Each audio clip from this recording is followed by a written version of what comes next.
Bonjour, c'est Joëlle de Laura les Merveilles.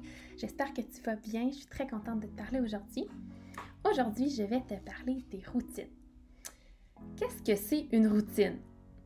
Plusieurs d'entre vous ont probablement déjà vu une routine comme ça, avec des pictos. Mais ça se peut aussi que ça soit juste dans ta tête. Puis c'est correct. Une routine, c'est quoi? En fait, c'est quand tu sais ce qui s'en vient. Quand tu te dis « Ah, après la collation, on fait souvent une activité. » Ou quand tu te dis « Ah, quand on revient de la marche, habituellement c'est l'heure du dîner. » C'est ça, une routine, c'est de savoir ce qui s'en vient. Probablement que pour toi aussi, mais moi une routine, je trouve ça rassurant. Et si tu trouves ça rassurant, ça va probablement diminuer le stress de toute la famille. Une routine, c'est important que ça soit prévisible, donc on sache qu'est-ce qui s'en vient. Mais si ta routine est toujours pareille, puis que tu ne la changes jamais, ça se peut que quand il arrive un changement, ça te rende un petit peu anxieux ou stressé. Donc la routine, il faut qu'elle demeure flexible. Il faut qu'il y ait des moments que, à la place de faire telle activité, on va faire telle autre. Ou bouger un petit peu certains éléments qui étaient fixés dans la routine au départ. Donc, des changements dans la routine, ça peut être bon. Mais est-ce que tout le monde a la même routine? La réponse est non. C'est probablement pour ça que tu t'es rendu compte qu'à la maison, tu n'as pas la même routine qu'à l'école. Et c'est normal, parce que la routine de l'école, ça se peut qu'elle ne soit pas adaptée pour les besoins de ta famille à la maison. Puis tu sais, dans les autres familles, c'est pas la même routine que chez toi non plus.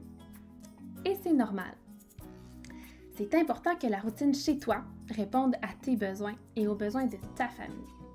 Des fois, je me pose la question, quoi faire pendant toute la journée? J'imagine que ça peut être la même chose pour toi, parce qu'une journée au complet, c'est long.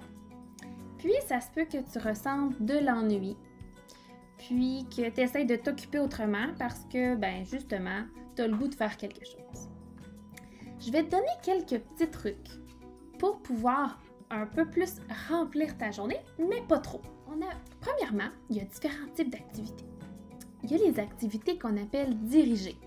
Ces activités-là, ça demande plus de préparation. On a besoin de matériel, probablement que tu as besoin de quelqu'un pour t'accompagner aussi, pour bien participer à cette activité-là. Ces activités dirigées-là, je te propose d'en faire juste une dans la journée et de choisir le moment où tu te sens le mieux. Probablement que tu as bien mangé, tu t'es reposé, tu es disposé, donc bien réveillé aussi pour participer.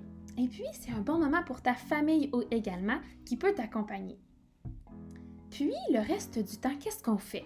Il ne faut pas oublier que dans la routine de la journée, il va y avoir le lever, les repas, il va y avoir les collations, il va y avoir les moments aussi où tu vas à la salle de bain.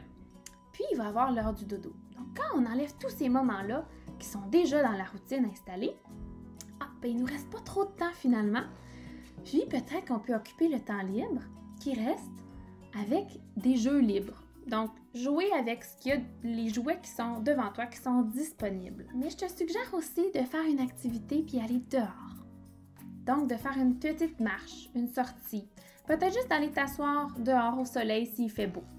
Même si tu n'as pas la même routine à la maison qu'à l'école, tu peux quand même t'inspirer de ce que tu faisais à l'école.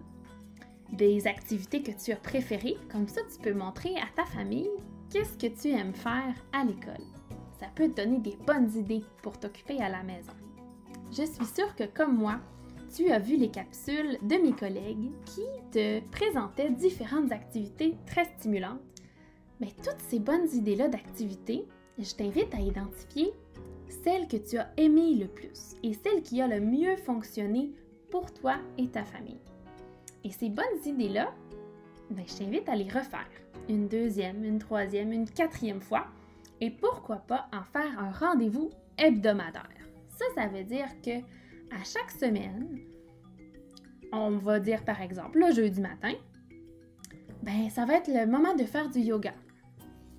C'est important de reprendre ces idées-là parce que, en tout cas pour moi, quand je fais une activité une deuxième fois, ben je me sens meilleure.